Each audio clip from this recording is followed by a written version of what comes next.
বর্তমানকালে যখন দাওয়া দেওয়া হয়, যখনই বলা হয় যে আমরা বর্তমান সুন্নি স্কলারদের অনুসারী, তখন তাদেরকে বলা হয় মাদখালি। এবং এই মাদখালি বলে যে এই অ্যালিগেশনের এগেনস্টে কিভাবে রিপ্লাই দেওয়া যায়, এবং যখন মাদখালি বলা হবে তখন কি ওইসব ব্যক্তিদের প্রতি স্ট্রিক্ট হওয়া উচিত নাকি সফট হওয়া উচিত। আর এটার সাথে আমি তার সেকেন্ড কোশ্চেনও অ্যাড করলাম রিয়াসুল ভাইয়ের, যে আহলুল বিদাতদেরকে প্রতি ফাইট করার জন্য কি টুল দরকার। বারাকাল্লাহ। ফিকুম বারাক।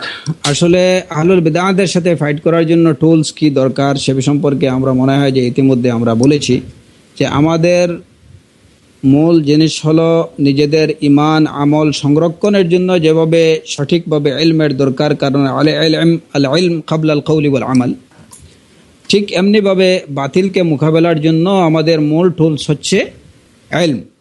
আর সব কিছুর আগে সর্বাগ্রে আল্লাহ সুবহানাহু ওয়া তাআলার নুসরাহ, তার তৌফিক, তার রাহমা, এগুলা দরকার।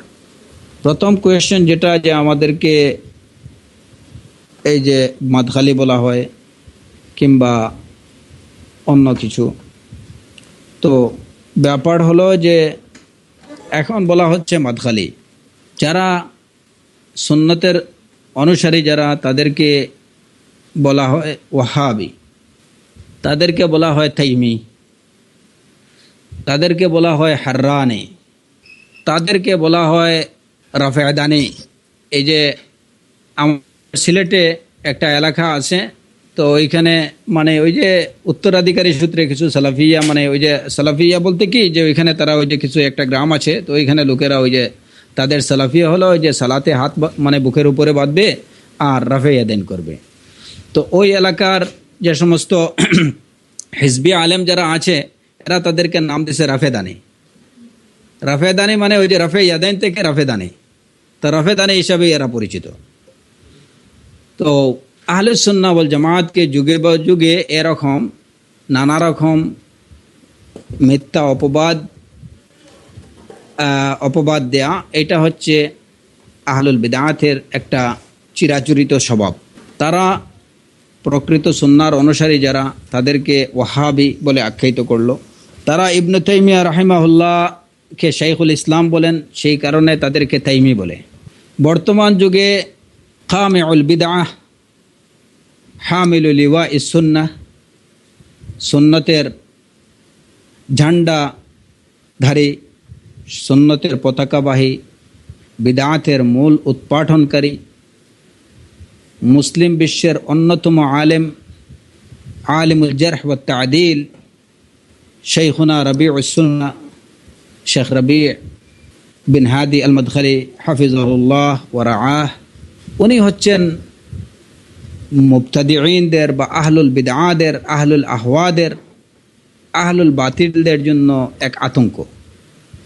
এই কারণে তারা যেভাবে ধরেন এই যে মুহাম্মদ বিন আব্দুল ওয়াহাব রাহিমাহুল্লাহ তার যে তাজদিদি কার্যক্রমের দ্বারা জাজিরাতুল আরবকে ওয়াসানিয়া, শিরক, বিদআ, খুরাফাত এগুলা থেকে মুক্ত করছেন, তো এইগুলার কারণে বিদআতিরা তার প্রতি এক চরম আক্রোশ তাদের।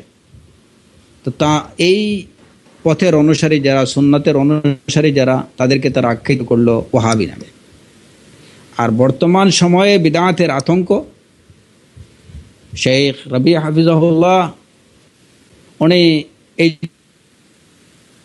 যে বিদআতিদের দাঁত ভেঙেছেন, তাদের যথাযথ জবাব দিচ্ছেন, হ্যাঁ, তাদের জন্য এক বিরাট অবস্টেকল হয়ে দাঁড়িয়েছেন তিনি এবং অন্যান্য আমাদের উলামায়ে কেরাম, শেখ উবাইদুল জাবিরি হাফিজাহুল্লাহ, শেখ সালেহ আল ফৌজান হাফিজাহুল্লাহ, শেখ সালেহ আল শেখ হাফিজাহুল্লাহ, এই যে বর্তমান সময়ে যে সমস্ত উলামায়ে কেরাম আমাদের মধ্যে বিদ্যমান আছেন, আল্লাহ সুবহানাহু ওয়া তাআলা ওনাদের নেক হায়াতকে ইসলাম এবং মুসলমানের হিফজের জন্য তাদেরকে দীর্ঘ হায়াত দান করুন। তো এই যারা আছেন এরা হচ্ছেন বাতিলের আতঙ্ক, আহল্লা হওয়ার আতঙ্ক, মুবতাদিঈনদের আতঙ্ক। ওনাদের প্রতি সম্বন্ধযুক্ত করে তারা এখন কি, যে যারা এই যে সুন্নতের অনুসারী তাদেরকে মাদখালি, তাদেরকে আরো বিভিন্ন নামে আখ্যায়িত করা হচ্ছে। তো এটা নিয়ে আমাদের আলহামদুলিল্লাহ আমরা মনে করি যে এটা আমাদের জন্য কি একটা প্রাউডের ব্যাপার। আহলুস সুন্নাহর অনুসারীদের জন্য এটা একটা প্রাউডের ব্যাপার। এখানে শেখ রাবি ব্যক্তি না, কেন তারা এই যে মাদখালি বলছে, যে শেখ রাবি হাফিজাহুল্লাহ ব্যক্তিগতভাবে ওনার সাথে তাদের আহলুল বাতিলদের কিন্তু কোনো কি নেই, কোনো শত্রুতা নেই। শত্রুতা হচ্ছে উনি যখনই সুন্নাহর কথা বলেন তখনই এই কারণেই তার প্রতি শত্রুতা। অতএব সুন্নাহর অনুসরণের কারণে যদি শেখ রাবি হাফিজাহুল্লাহর কেউ বিরোধিতা করে আর সেই সুন্নাহ অনুসরণের কারণে কাউকে যদি মাদখালি বলে আখ্যায়িত করা হয়, তাহলে এটা হচ্ছে গর্বের ব্যাপার। এটা নিয়ে আপসেট হওয়ার কোনো কিছু নেই। আমরা ব্যক্তি শেখ রাবি আল মাদখালির অনুসরণ করছি না। আমরা সব সময় আমাদের যত সব উলামায়ে কেরাম আছেন, আমরা উলামায়ে কেরামদের অনুসরণ করছি তাদের ইলমের জন্য। আমরা উলামায়ে কেরামদের অনুসরণ করছি তাদের ইলমের জন্য। আমরা রাসূলুল্লাহ সাল্লাল্লাহু আলাইহি ওয়াসাল্লামকে ভালোবাসি তার রিসালাতের জন্য, তিনি রাসূল সেজন্য। তো যেখানে রাসূল সাল্লাল্লাহু আলাইহি ওয়াসাল্লামের প্রতি আমাদের ভালোবাসা তার রিসালাতের জন্য, তো সেখানে উলামায়ে কেরামদের প্রতি আমাদের ভালোবাসা সেটা তাদের ইলমের জন্য। অতএব সেই ইলমকে অনুসরণ করার জন্য বা তারা যে সুন্নতের দাওয়াত দিচ্ছেন সেই সুন্নতের অনুসরণ করার জন্য তাদের প্রতি সম্বন্ধযুক্ত করে যদি কোনো নামে বা কোনো উপাধিতে আখ্যায়িত করা হয়, তাহলে সেটা আমাদের জন্য কি, আমাদের প্রাউডের বিষয়, আমাদের গর্বের বিষয়। আমরা অ্যাটলিস্ট এইটুকু বুঝলাম যে আমরা সুন্নাহ অনুসরণ করছি। যদি সুন্নাহ অনুসরণ না করতাম তাহলে তারা হয়তো আমাদেরকে এই নামে বা এই উপাধিতে আখ্যায়িত হতো না। সুতরাং এই ধরনের যখন কাউকে যে মাদখালি বা অন্য কিছু মাদখালি জাবিরি এই সেই বলবে, তখন বোঝা গেল যে আলহামদুলিল্লাহ আমরা কিছুটা সুন্নাহ অনুসরণ করছি। ফালিল্লাহিল হামদু ওয়াল মিন্না। এটা নিয়ে আপসেট হওয়ার কিছু নেই। এবং যারা এরকম কথা বলবে তাদেরকে যে যদি বোঝানোর কোনো সুযোগ থাকে, তাহলে তাদেরকে বোঝানো যে কেন মাদখালি তোমরা বলছো বা তোমাদের ধারণা কি, শেখ রাবি কি বলছেন হয়তো তারা জানেই না। ওনার সম্পর্কে একটা এই যে ধরেন ইবনে তাইমিয়া রাহিমাহুল্লাহ সম্পর্কে তার কথাগুলোকে বিকৃত করে, কিংবা তার সম্পর্কে মানুষকে এইভাবে একটা বাজে আইডিয়া দিয়ে মানুষের সামনে ইবনে তাইমিয়া রাহিমাহুল্লাহকে মুজাসসিমা হিসাবে প্রমাণ করার চেষ্টা করতেছে।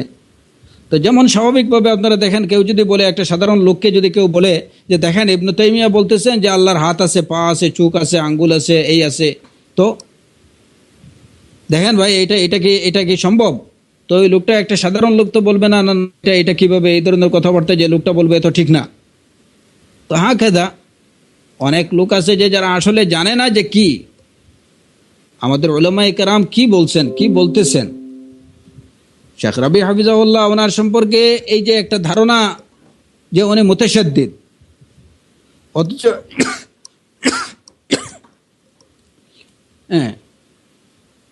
অনেক বাতিলপন্থীরাই তারা বলে থাকে যে শেখ রাবি মুতাশাদ্দিদ হাফিজাহুল্লাহ।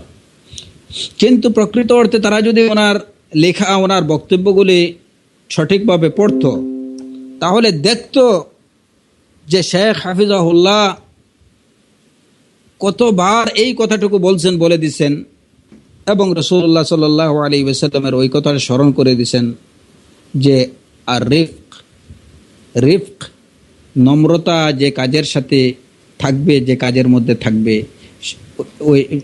ওই কাজকে এটা সুন্দর করে দেবে। আর যেখান থেকে নম্রতা চলে যাবে, হাদিসের যে অর্থটা হচ্ছে যে কাজের মধ্যে নম্রতা থাকবে না, ওই কাজকে কলুষিত করে ফেলবে। হাদিসের মর্মার্থ হচ্ছে এরকমই। এবং বারবার রিফক এবং লিনের কথা নাসিহা তিনি করতেছেন যে দাওয়াতের ক্ষেত্রে অবশ্যই তোমরা তাআসসুব, তাশাদ্দুদ এগুলাকে অ্যাভয়েড করো, রিফকের সাথে নম্রভাবে, ভদ্রভাবে, সুন্দরভাবে মানুষকে দাওয়াত দাও। এরপরে ওনার প্রতি এই অভিযোগ যে উনি মুতাশাদ্দিদ। হ্যাঁ, উনি অবশ্যই মুতাশাদ্দিদ, আমরা স্বীকার করি,